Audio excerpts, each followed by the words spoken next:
Good morning, everyone. Thank you for your presence here today. In the midst of the Great Depression, President Franklin Delano Roosevelt, as well as Democratic majorities in the House and the Senate, delivered the New Deal to address the economic crisis and the conditions that were confronting the American people at the time, and it was transformative.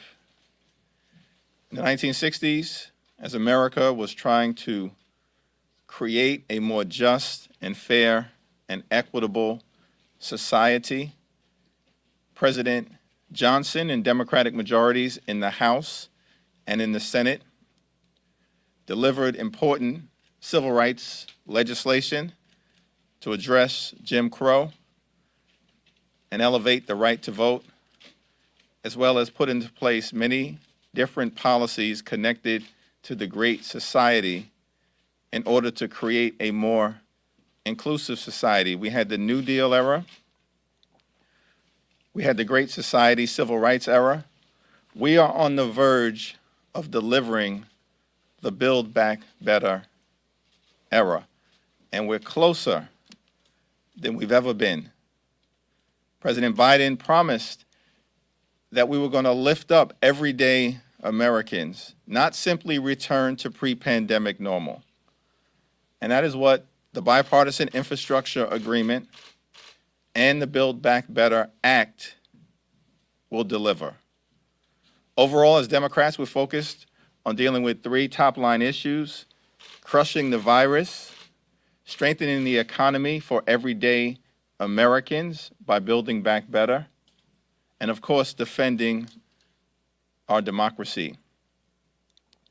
Over the next few days, over the next week or so, we will deliver on that important promise to build back better. We're thankful for the leadership of President Biden, the conversations that he has been having. Everything continues to move in a very positive direction, and we're hopeful and we're optimistic about the prospects of delivering something historic, transformative, and bigger than one could possibly have imagined on behalf of everyday Americans. I yield to the Vice Chair, Pete Aguilar. Thank you, Mr. Chairman. We're on the verge and have a chance to deliver one of the central promises that the President made for his vision for this country.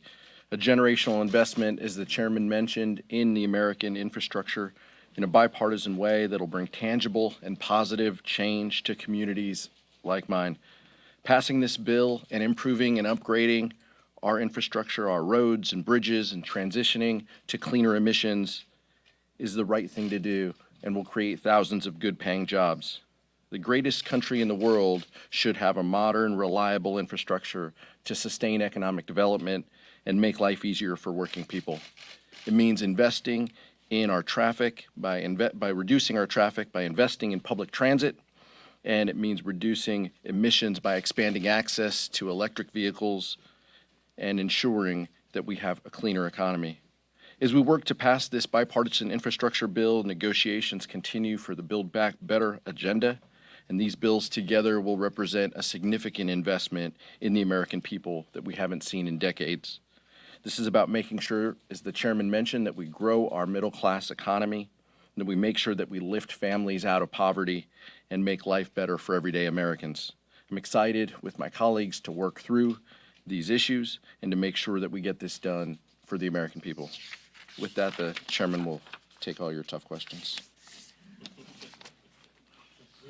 In the back. The Senate is pushing for a billionaires tax as a way to pay for the reconciliation bill.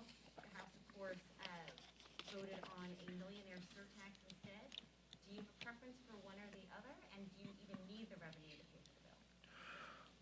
Well, President Biden promised two things. One, that no American who's making less than $400,000 will pay a dime in increased taxes, and he's going to keep that promise. We're going to keep that promise. He also indicated that the wealthy and the well-off and the well-connected should pay their fair share. The Ways and Means Committee did a tremendous job in laying out a variety of different options in order to raise the revenue necessary to meet those two promises and ensure that, unlike the GOP tax scam, which was a $5 trillion bill for the wealthy, the well-off, and the well-connected, 83% of the benefits went to the wealthiest 1%. $2 trillion of that $5 trillion GOP tax scam was not paid for and has resulted in increased debt for the American people, for our children and grandchildren. Unlike the GOP tax scam, the Build Back Better Act and the bipartisan infrastructure agreement will be completely paid for. It won't cost everyday Americans a dime in additional taxes. That's the framework we're operating under. In that context, the Billionaires Tax is a recently introduced addition. It's worthy of consideration. We haven't seen legislative language.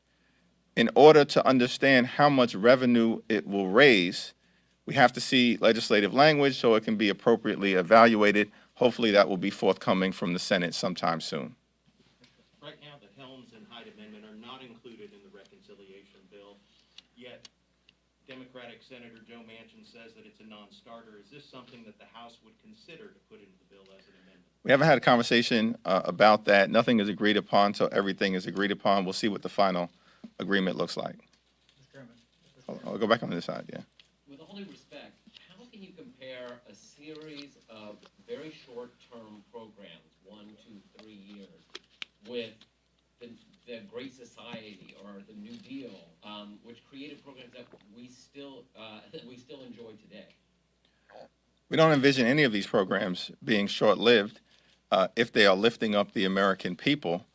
And let's talk about what we're focused on in terms of the Build Back Better Act and in partnership with the bipartisan infrastructure agreement. The largest single federal investment in infrastructure in the history of the Republic. Not this year, not this decade, not this century, the history of the Republic. That alone should be transformative. That's going to happen under President Biden's leadership. That's building back better in a transformative and historic way. Full stop. But that's not the end of the story. Even though that infrastructure agreement is going to create millions of good paying jobs.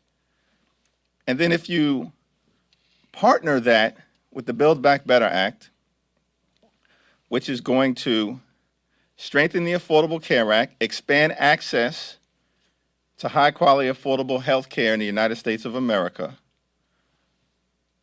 give us the ability to negotiate lower drug prices for everyday Americans, which we've been fighting for a long period of time, and should be part of the Build Back Better Act. That's going to drop prescription drug prices for our seniors and for Americans who right now pay more for life-saving drugs than any other developed country in the world for the same drug manufactured in the same location.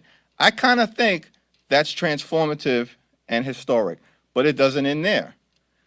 We also are working on expanding access to Medicaid for every single eligible American, despite the fact that you have 10 or 11 red states that have intentionally excluded seniors, the poor, the sick, and the afflicted. I kind of think that's a little bit transformative, but it doesn't end there. We're looking at expanding access to Medicare benefits in some way, shape, or form, in a way that people have been contemplating for decades, but have not been able to accomplish. Yet, it doesn't end there. We're also talking about strengthening families and children, not just low-income families, but working families and middle-class families. How are we doing that?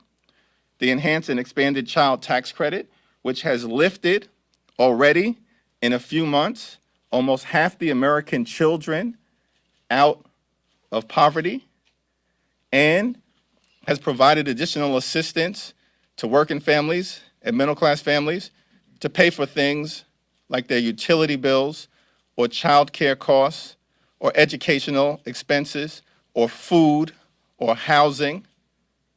But it doesn't end there. We're also joining the family of nations that currently provide child care in a robust way. We don't do it in America. The Build Back Better Act will do it for the first time in American history. Temporarily, we did some things during World War II. This would be something that we can put into place, setting us on a permanent trajectory. It doesn't end there. We're going to expand access to 3- and 4-year-old children across America through universal pre-K, which the academic literature is very clear, lays a foundation for children to grow up and be successful in pursuing the American dream. It doesn't end there. We'll probably spend $190 billion to strengthen home health care in America, access to it for those loved ones of American families who are sick and afflicted. And we're going to lift up the home health care workers as well.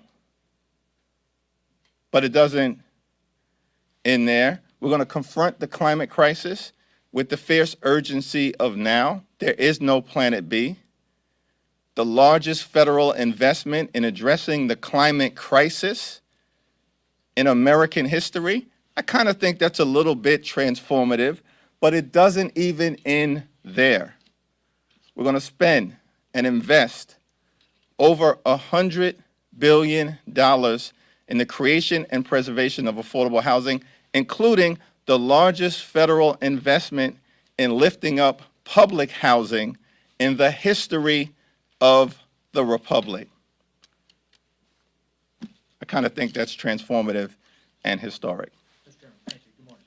On this proposal for the wealth tax, I know we don't have specifics or even if this is going to be part of the proposal here, but since it appears that Democrats have had to pare back some of these other proposals, vision, dental, paid family leave, et cetera here, why should we not believe that this is just something that you're throwing to the left, who pushed for, taxing the ultra wealthy? And if you can't get some of these other things, throwing this in at the last minute isn't something that you're giving to them who appealed for that push to tax the wealthy. We're not making decisions based on what the moderates want, what the left wants, what the center wants. We're making decisions based on what is good for the American people. How do we create millions of good-paying jobs in the context of healthcare? How do we expand access to high-quality, affordable healthcare? And of course, dealing with the climate crisis and strengthening America's children and families. These are how decisions are being made. What is in the best interest of everyday Americans? Chairman? Let me go to the back, and then I'll go right to you. Right here. Thank you. This bill, as you have mentioned, is designed to tackle climate change, which of course is exacerbated by human activity, and it also provides the child tax credit, which provides new incentives for people to have children. Wondering if you're worried long-term, if there are concerns that the package in its totality is encouraging population growth, which would then worsen the climate crisis. Well, it's not something that I've contemplated in terms of the interactivity between population growth and the climate crisis. I mean, I think a broad and increasing coalition of Americans, not just Democrats or progressives, sees the need to address the climate crisis with the fierce urgency of now. The military, under the last 3 different presidential administrations, has been very clear that the climate crisis is perhaps the most significant national security issue that we need to address because of famine and drought and the challenges that are caused by population shifts in migration. I think everything that we're doing in the context of the Build Back Better Act, addressing the climate crisis in a sustainable, resilient, and green fashion, are all incredibly positive for the country and for the planet. Thank you, Mr. Chairman. A two-part question, if I may. The Medicaid expansion concerns in the Senate. How do you write that provision so it doesn't reward red states who refuse to expand? And secondly, on paid leave, could you live with this bill if that provision has to come out to make the numbers work? Well, let me yield to Pete, who's, of course, one of our appropriators in addition to being the vice chair. I think all of these issues are on the table. We're working through them. We're a coalition. We're not a cult. We have people who have different perspectives. All of those perspectives are being heard and respected. And at the end of the day, I think we will land in a manner that brings everyone along and we achieve the highest common denominator. Yeah, with respect to paid family leave, the chairman and the speaker have encouraged the caucus not to draw red lines. We're having these conversations. This is going to be a transformative package, and no matter what is included or what details or the number of weeks that are included. So we're going to continue to have those conversations and then see what the package holds. With respect to Medicaid expansion, this is something that's important to help the people in this country. So we don't need to look at this as whether they're in blue states or red states or expansion states or non-expansion states. This is about what policies we can enact to help those individuals across the country who don't have health care, who are poor, who are having difficulty and can't afford their medical expenses. Those are the policies that we're looking to enact and that we're looking to change to help the people in our communities and throughout this country. That's what we're focused on, is how can we look at this, take the ACA expansion to the next level and focus across the country on what's best for kids, what's best for our communities, what's best for those folks who meet the threshold of Medicaid, so we can provide them the healthcare services that they need. Just to be clear, paid leave is down to number of weeks, not whether it's in or out entirely?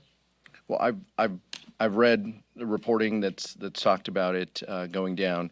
We're going to continue to allow the space of the negotiators to have those conversations, and we'll see. As the speaker said, 90% of this is not just agreed to, but it's written, and that's an important component. And so the remaining details, the caucus will get read out on when it's appropriate. Is there someone on this side or? Okay. Thank you, Mr. Chairman. As you acknowledged, Billionaires Tax is just one of the many things the caucus is now considering as a revenue source. In that discussion, is a constitutional challenge also being discussed as something that might even delay implementation of the bill or just cause any other complication? Well, the Billionaires Tax was briefly discussed in the caucus meeting earlier today. No one raised the issue of a constitutional challenge. We are clear that we need to still consider a range of revenue opportunities and that corporate America shouldn't be left or let off the hook. If you recall that when the GOP tax scam was put into place, initially the rates were at 35%. And corporate America came to the Hill and said, we need to be more competitive internationally, and if you can get us to 25%, that will do the job. That's what corporate America said to us. And for whatever reason, my Republican colleagues, as part of their continuing effort to support the lifestyles of the rich and shameless, blew past the 25% number and dropped it all the way down to 21. So now the effective corporate tax rate, the rate that they actually pay, is in the single digits. The effective corporate tax rate for multinational companies that are anchored in the other G7 countries, the other developed economies in the world, is about 23%. That's their effective tax rate. And ours is in the single digits. So I'm hopeful that some of my colleagues on the other side of the aisle, or perhaps most relevant to this discussion, on the other side of the Capitol, can see fit to making sure that corporations, companies in America pay their fair share while still maintaining their competitive advantage. Is the work requirement for child tax credit off the table now? That's a question that you probably have to raise with some of my colleagues in the Senate who have initially put it on the table. It's not something that I think, No, they won't say. I don't believe it's anything that members of the House Democratic Caucus will support. Is there a commitment to vote on the infrastructure bill, even if the larger bill, the BBB, is not in bill form and not being acted on back to back? We need an ironclad agreement with respect to the Build Back Better Act. I think there's uniform consensus around that point. Beyond that, you know, I think I'll yield to the Speaker and to Leader Hoyer in terms of timing and the strategic approach. Thank you. Last question? Mr. Chairman, I'm sorry. Senator Manchin held an event this morning in which he detailed some of his conversations with the president. He brought up the IRS reporting requirement for bank accounts and said that he objected alongside the president, or to the president, to that being in the bill. Speaker Pelosi has obviously said that she wants that reporting requirement for certain bank accounts.